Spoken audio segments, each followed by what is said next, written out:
Bonjour, bienvenue dans la série sur la mécanique quantique. Dans tout ce que nous avons vu, la théorie présente encore quelques lacunes. Tout d'abord, nous ne savons pas comment traiter le cas de particules identiques. Comment traiter réellement les phénomènes lorsque plusieurs particules sont identiques. Le spin a été bien décrit, mais il n'est pas intégré à l'équation de Schrödinger, il n'intervient pas dans le hamiltonien, et nous ne savons pas comment encore l'introduire dans les équations du mouvement. Enfin, la relativité doit jouer un rôle. La relativité doit modifier les équations du mouvement. Donc, nous allons maintenant aborder le premier de ces trois points, très rapidement le deuxième, le troisième sera plus tard. Ce sont les particules identiques.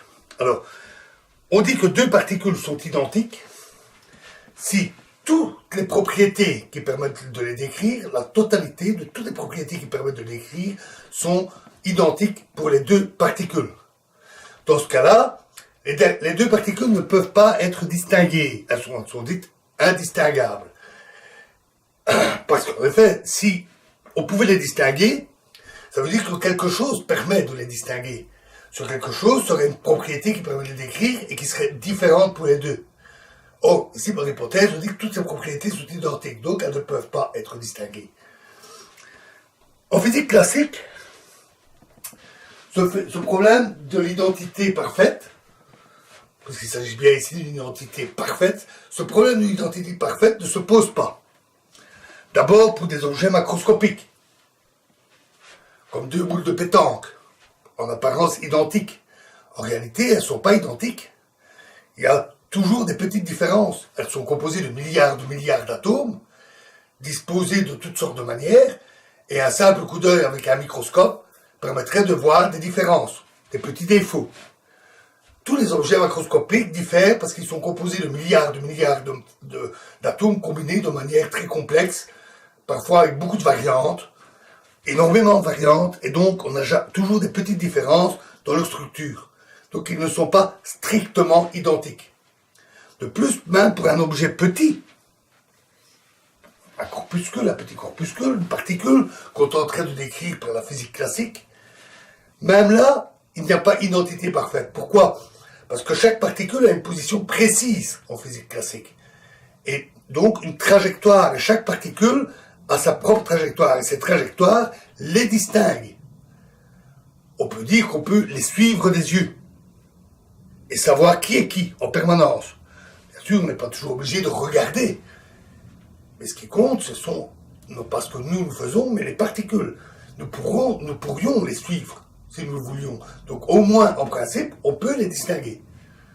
Elles ne sont pas strictement identiques de ce point de vue strict que nous utilisons ici. En mécanique quantique, la situation est assez différente. D'abord parce que les particules, comme les électrons, les protons, les neutrons, ont assez peu de propriétés. L'électron, en plus d'être ce qu'il est, un électron, a une masse, une charge électrique, un spin, une charge faible, puisqu'il interagit par l'interaction faible, et c'est à peu près tout. Le nombre de propriétés est très faible. Donc le nombre de variations possibles, contrairement à un objet macroscopique composé de milliards d'atomes, le nombre de variations est très faible. Et on peut facilement avoir deux particules élémentaires ayant exactement les mêmes propriétés. D'autant que ces propriétés sont quantifiées, comme le spin. L'état de spin est quantifié, par exemple le long d'un axe, il est vers le haut ou vers le bas, ou une combinaison, et donc on obtient beaucoup plus facilement l'identité. Pour ce qui est de la position,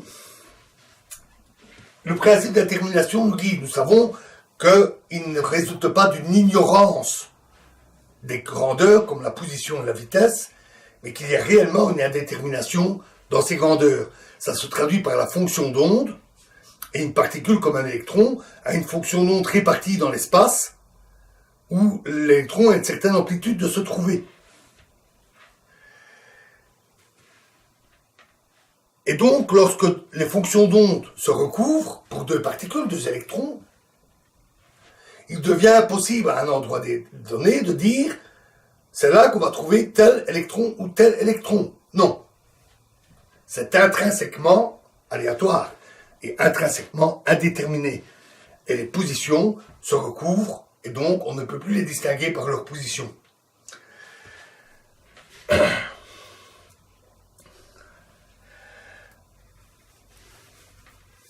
Ces phénomènes ont des conséquences sur les phénomènes physiques et les propriétés physiques. Nous allons prendre comme exemple, pour débuter, l'exemple des collisions, qui est un exemple très simple qui permet de mettre en évidence certains de ces effets de l'identité, en utilisant des collisions de particules différentes et de particules identiques. Pour la physique classique, c'est la même chose. Si les particules sont envoyées l'une sur l'autre, du moment qu'elles ont la même masse, la même vitesse, peu importe qu'elles soient vraiment identiques ou différentes, ça donnera la même collision. Quand vous vous crachez contre un mur à 200 à l'heure, un exemple que j'ai déjà pris, avec une voiture, peu importe que vous soyez dans une BMW ou dans une Porsche. Dans tous les cas, vous avez les mêmes dégâts. Mais en physique quantique, à l'endroit de la collision des particules, il y a forcément recouvrement des fonctions d'onde, parce que ça a lieu dans un endroit très petit, très restreint. Et donc, on doit avoir une influence de cette identité. C'est ce que nous verrons. Attention, j'insiste bien. Par identité, nous voulons bien dire identité en tout point, sur tout aspect. Deux électrons ne sont pas nécessairement identiques, au sens impossible à distinguer. S'ils sont en des positions bien espacées, où les fonctions d'onde ne se recouvrent pas, on peut les distinguer, on sait quel électron est à quel endroit. Ils ont aussi un spin. Selon l'état de spin, on peut dire quel électron est quel électron. Ce n'est vraiment que si toutes les propriétés sont identiques que l'on parle alors de particules identiques. La mécanique quantique est une théorie qui est postulée complète, dans le sens qu'elle donne tout ce qui est nécessaire pour décrire complètement les systèmes physiques, en profondeur, en toute intégralité. On peut très bien ne pas bien connaître un système physique. On peut très bien ne pas connaître parfaitement l'espace de Hilbert, dans lequel les états prennent leur valeur, ou on peut très bien avoir des incertitudes ou des inconnus ou des parties inconnues de l'hamiltonien qui décrit l'évolution du système. Mais ça, c'est un problème humain. C'est le fait que nous ne connaissons pas tout, et lorsque nous étudions des phénomènes, nous essayons petit à petit d'améliorer nos connaissances. La mécanique quantique dit que la description complète est possible, au moins en théorie. Si on prend ce postulat comme juste, alors deux particules qui sont décrites par le même état psi, au moins à un instant donné. Dans ce cas-là, parler de deux particules différentes a-t-il un sens? Puisque elles sont dans le même état et que cet état les décrit en totalité, de manière complète. Et ce sont les mêmes états. Dans ce cas-là, parler de deux particules différentes est-il vraiment sensé?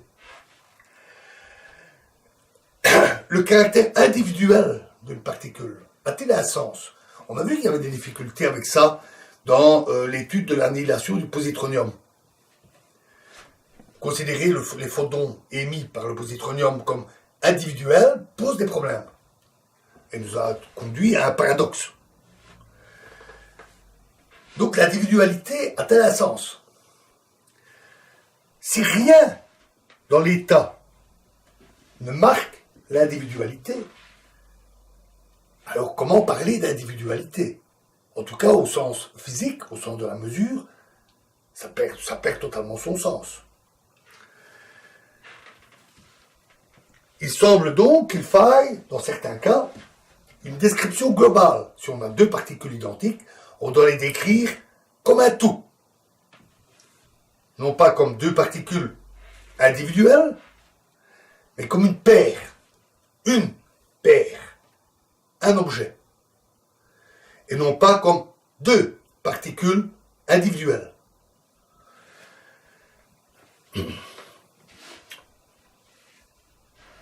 On le voit déjà dans le formalisme avec la fonction d'onde. Si on a une fonction d'onde pour deux particules, donc on a deux particules qui sont dans un état psi, celui-ci dépend des coordonnées x, y, z. Je vais noter x, x1 pour la première particule, x2 deuxième particule. C'est une fonction avec deux paramètres et qui peut varier de toutes sortes de manières en fonction de la valeur des deux paramètres. Si on les considérait individuellement, psi x1, psi x2, on aurait une situation différente et il n'y a aucun moyen de les combiner. On pourrait dire c'est la multiplication des deux, mais on trouvera toujours des descriptions de fonctions, des cas de fonctions qui ne peuvent pas être décrites par un tel produit. De même, si on choisit la somme ou toute autre combinaison. Une fonction à deux paramètres est toujours plus riche, offre plus de possibilités que deux fonctions à un seul paramètre. Prends un exemple visuel, géométrique, c'est la différence entre des surfaces et des lignes. Deux paramètres, c'est la surface, par exemple un carré. Un paramètre, une ligne, un côté. Avec les deux côtés, vous pouvez décrire, donc deux fonctions, vous pouvez décrire le carré, l'objet à deux paramètres. Mais le carré n'est pas la seule possibilité. Il pourrait avoir une bosse, comme une coque, un creux, des vagues. Le nombre de surfaces possibles, avec les mêmes côtés, les deux mêmes côtés, est extrêmement vaste. C'est beaucoup plus riche de travailler comme ça. Et donc, ça a forcément des conséquences. C'est très différent de la physique classique. On n'a pas ce genre de difficulté. Quand j'ai dit que les particules se comportaient comme des ondes, il y a une limite. Ce sont des ondes et pas des ondes classiques. Parce que les ondes classiques, si vous avez deux ondes, vous pouvez toujours les décrire séparément. Et leur addition donne des interférences, en fait, de la somme des deux ondes, par exemple. Ou si vous faites de la modulation, faites le produit. Mais, en physique quantique, on doit avoir une onde globale qui décrit la paire de particules. Cette identité doit donc avoir des conséquences.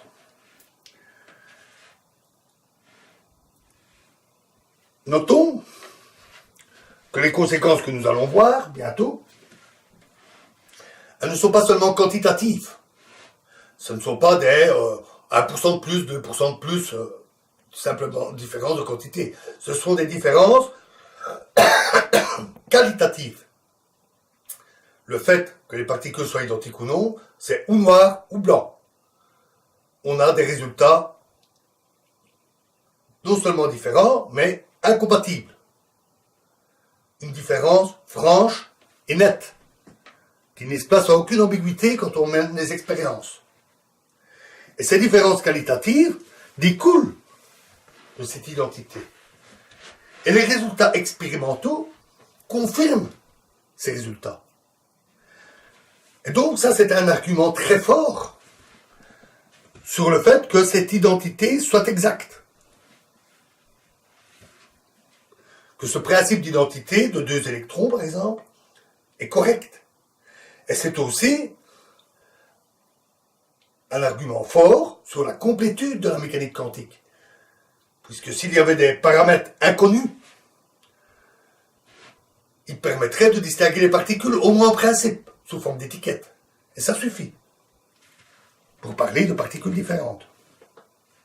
Pas besoin de les observer, pas besoin de suivre les trajectoires. Donc c'est un argument très puissant sur l'identité et la complétude de la mécanique quantique. Il n'y a donc pas de paramètres internes aux électrons qui nous seraient inconnus et qui permettraient de les distinguer. Alors, ici, petite précision. Les objets peuvent avoir une structure interne. Par exemple, un atome. Un atome est composé d'un noyau avec des protons, des neutrons et un certain nombre d'électrons autour de lui. Mais dans son état de base, il n'a qu'un seul état possible. Et donc on a facilement des atomes identiques. C'est ainsi qu'on peut avoir des phénomènes assez extraordinaires comme la superfluidité ou les condensats, nous en reparlerons, qui sont dus à l'identité des atomes.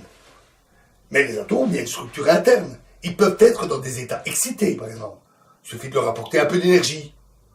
Parfois, il ne faut pas beaucoup. Les molécules de rhodopsine qui sont dans notre rétine ont simplement besoin d'un seul photon pour être activées, pour réagir, être excitées et transmettre l'information à nos neurones. Donc ce n'est qu'à basse énergie qu'on peut parler alors d'identité de ces atomes. C'est d'ailleurs pour ça que des phénomènes comme la superfluidité ou les condensats se déroulent à des températures extrêmement basses, de l'ordre de moins 270 degrés. Les protons et les neutrons aussi ont une structure interne, formée de quarks et de gluons. La plupart du temps, ils sont dans leur état de base. Et là aussi, l'identité joue. Là aussi, on peut les exciter, sauf que là, il faut des grandes quantités d'énergie. Il faut aller même au-delà de l'habituelle énergie nucléaire. Il faut des collisions très violentes, comme on en produit dans les accélérateurs de particules, ou comme on peut en rencontrer dans les phénomènes astrophysiques les plus extrêmes. Dans ce cas-là, les quarks qui composent le proton et le neutron peuvent être excités. Et les protons et les neutrons, à ce moment-là, ne sont plus tous identiques. Pour ce qu'on en sait, les électrons sont réellement des particules élémentaires. Il semble qu'ils n'ont pas de structure interne. En tout cas, jusqu'à des énergies fabuleuses, énormes. On n'observe pas de différence. Les propriétés physiques de certaines étoiles, naines blanches, cœurs des supernovas qui explosent, etc., sont maintenant franchement bien décrites par les modèles. Modèles qui sont basés en particulier sur la physique nucléaire et la mécanique quantique. Et aussi d'autres aspects, électromagnétisme, mécanique des fluides, thermodynamique. Ces modèles fonctionnent très très bien. En particulier, ces modèles dépendent de manière cruciale des propriétés des particules, comme les électrons. Le fait que les électrons sont ce qu'on appelle des fermions, qui lorsqu'ils sont identiques ont des propriétés bien particulières, que nous allons bientôt voir. Et ça, dans les conditions, avec des énergies que nous ne pouvons atteindre, que nous ne pouvons pas créer en laboratoire, sauf lors des collisions de particules. Parce que dans les collisionneurs de particules, on n'essaie pas de chauffer une grosse quantité de matière, on envoie une seule particule, mais on l'envoie plein tube, vitesse de la super TGV. Et donc, dans une collision, on arrive à atteindre des énergies équivalentes et même supérieures. Et l'identité des électrons n'est pas remise en cause par les résultats. Donc, même à des énergies fabuleuses, il semble que l'électron n'ait pas de structure interne. Peut-être qu'à des énergies encore plus grandes, largement au-delà de ce que nous pouvons expérimenter ou observer, qu'il pourrait avoir une structure interne qui serait excitée. C'est une possibilité. En tout état de cause, pour tout ce que nous pouvons observer, y compris dans l'univers, l'électron se comporte comme une particule sans structure interne. Et donc, pour nous, c'est ce qui compte. Quand on fait des expériences, par exemple en laboratoire, oui, l'électron se comporte comme une particule élémentaire et deux électrons identiques sont réellement identiques. Et c'est ce qui est important pour nous. Alors, en plus, ces expériences liées à l'identité des particules, en plus d'offrir un argument très fort sur la complétude de la mécanique quantique, l'accumulation des données sur toutes sortes de phénomènes, toutes sortes d'expériences dans toutes les situations possibles, des ions de données, littéralement.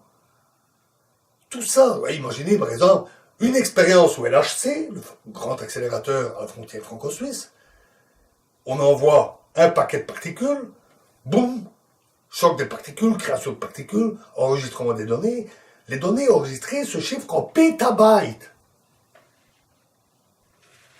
C'est-à-dire en millions de milliards d'octets. Il faut de sacrées capacités informatiques pour stocker, transférer, traiter ça. Des données, on en a, à l'appel. Et tout, absolument tout, est en accord avec la mécanique quantique. Donc, ces arguments extrêmement forts sur l'identité et la complétude, plus toutes ces données, donnent une immense confiance en la mécanique quantique. Il y a suffisamment d'expérience et de données pour lui faire confiance. Totalement. Bien sûr, en physique, si un jour on trouve un phénomène qui dit la mécanique quantique est fausse, il faudra le prendre au sérieux. Jusqu'à là, on n'en a pas. Et seule une expérience réelle pourra nous le dire. Si un jour une expérience réelle manifeste un comportement qui n'est pas quantique, incompatible avec la mécanique quantique, il faudra admettre et dire ok. Et on progresse. Jusque-là, on peut leur faire confiance. Surtout au cours de ces arguments qualitatifs très forts sur l'identité, qui confirment de manière indubitable que l'identité a des effets auxquels on s'attend, et donc que cette identité est correcte, réelle. Voilà, alors, à nouveau, je ne fais pas une vidéo trop longue, donc dans la prochaine vidéo, nous aborderons le cas des collisions entre particules différentes ou identiques, afin de voir quel est l'effet de cette identité. Je vous remercie.